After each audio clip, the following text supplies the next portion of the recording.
Hello students, start करते हैं। आज एक्सरसाइज 7.1 में हम प्रोडक्ट रूल सीखेंगे कि प्रोडक्ट रूल क्या होता है। अगर हमें दो नंबर दिए हुए हैं, लेट कर लेते हैं, हमें दो नंबर जो दिए हुए हैं u है एक v है, इन दोनों को आपने u और v का डेरिवेटिव करना है। दो नंबर पड़े हैं, उनका डेरिवेटिव करना है, d/dx करना है, यानी कि डिफरेंशिएट करना है दोनों को।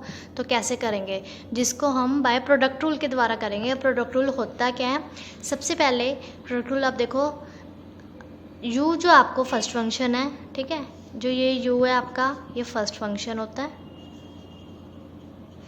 और जो ये v है ये आपका सेकंड फंक्शन है, ठीक है। जब मैं फर्स्ट फंक्शन बोलूँगी तो समझना यहाँ पर u की बात हो रही है, जब मैं सेकंड फंक्शन बोलूँगी तो यहाँ पर v की बात हो रही है। तो अब देखो क्या रूल होता है। सबसे पहले अगर हमें दो फंक्शनों का डेरिवेटिव करना है विद रिस्पेक्ट टू x, तो हम क्या रूल लगाते हैं, first as it is derivative, first as it is यानी कि first function as it is derivative second का, मतलब पहला फंक्शन हमने ऐसे ही रखना है, डेरिवेटिव दूसरे वाले का करेंगे सेकंड फंक्शन का, ठीक है, plus second as it is v as it is यानी कि डेरिवेटिव पहले वाले का, यानी कि पहले वाला कौन है, u था ना, तो डेरिवेटिव फर्स्ट वाले का du/dx।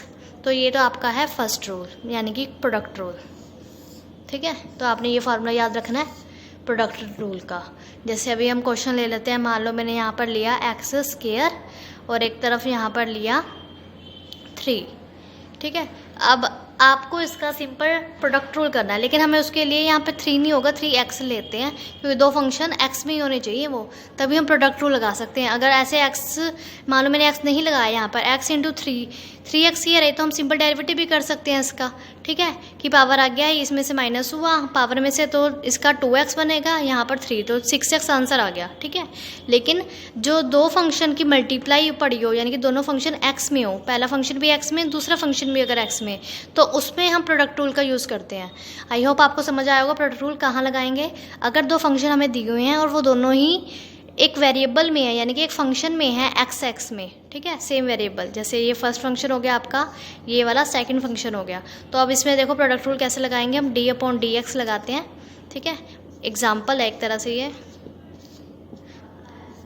तो देखो कैसे लगाएंगे। सबसे पहले मैंने फार्मूला लिखा था फर्स्ट रूल, यानी कि पहला जो फंक्शन है आपका वो ऐसे ही रहेगा, यानी कि u ऐसे ही रहेगा, u इसमें कौन है, x square, u x square है इसके अंदर, और जो v लिया है वो हमने इसमें 3x लिया है, ठीक है। अब बस आपके सामने फार्मूला लिखा हुआ है, बस वैल्यू पुट करते जाते हैं। u है यहाँ पर, u first function as it is, तो मैंने पहला फंक्शन ऐसे ही रखा, डेरिवेटिव मैं किसका करूँगी, दूसरे वाले का, d/dx लिखा, डेरिवेटिव v है ना यहाँ पर, v यानी कि v कौन है इसमें हमारे पास 3x, तो हम यहाँ पे 3x पुट कर देते हैं, प्लस फार्मूले का प्लस है, उसके बाद है v ऐसे ही पड़ा है यहाँ पर, v कौन है हमारे पास 3x, तो 3x मैंने ऐसे ही रखा यहाँ पर, ठीक है। du/dx यानी कि d/dx ऐसी, u की जगह क्या वैल्यू आएगी, एक्स स्क्वायर, क्योंकि u की जगह हमने एक्स स्क्वायर बोला ना, फर्स्ट फंक्शन है।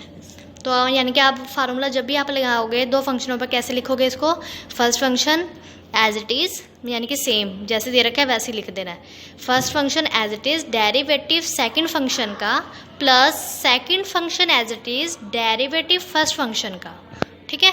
आपने इसको ऐसे याद रखना है। अब एक्स स्क्वायर का एक्स स्क्वायर ऐसे ही पड़ा रहेगा। अब डेरिवेटिव किसका करना है, किसके साथ डेरिवेटिव है, 3x के साथ है ना, तो 3 अकेला ऐसे ही रहेगा। अब इसके साथ x है, x का x के रिस्पेक्ट में डेरिवेटिव जब हम करेंगे तो क्या हो जाता है 1, तो यहाँ पर अकेला 3 आ गया, 3 बन जाए, वैसे भी 3 होता है इसलिए 3 हो गया, प्लस अब 3x as it is d/dx, किसका डेरिवेटिव करते हैं अब हम, एक्स स्क्वायर का, एक्स स्क्वायर का डेरिवेटिव हमें अभी पता है, पावर आगे आती है, फिर x लिखते हैं, पावर में से एक माइनस होता है, फिर x का दोबारा करेंगे तो फिर भी 1 ही आएगा, ठीक है, क्योंकि x का x के रिस्पेक्ट में करते हैं तो 1 ही बनता है।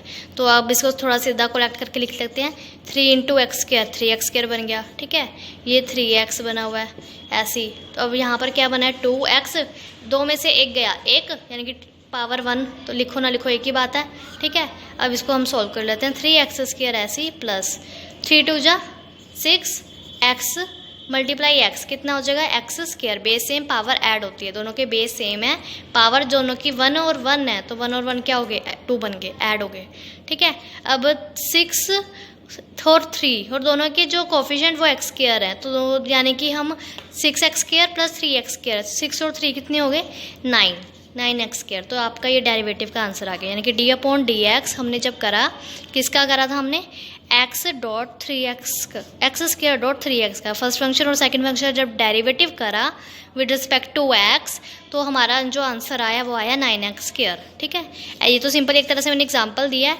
ऐसे आप कोई फंक्शन कोई भी दो फंक्शन लेकर देख सकते हो, लेकिन प्रोडक्ट रूल उसी में लगेगा जिसको हम यूवी रूल भी बोलते हैं, शॉर्ट फॉर्म। दो नाम है इसके, प्रोडक्ट रूल बोल दो या यूवी रूल बोल दो। ठीक है, आपको जो नाम अच्छा लगे आप वो बोल सकते हो, प्रोडक्ट रूल कह दो या यूवी रूल कह दो, एक ही बात है यहाँ पर। ठीक है, तो यहाँ पर हमने इस सबसे बस आपने प्रोडक्ट रूल का ये फार्मूला याद रखना है। आई होप आपको ये फार्मूला समझ में आएगा और ये एग्जांपल जो मैंने लिया ये भी समझ में आया होगा। तो थैंक यू।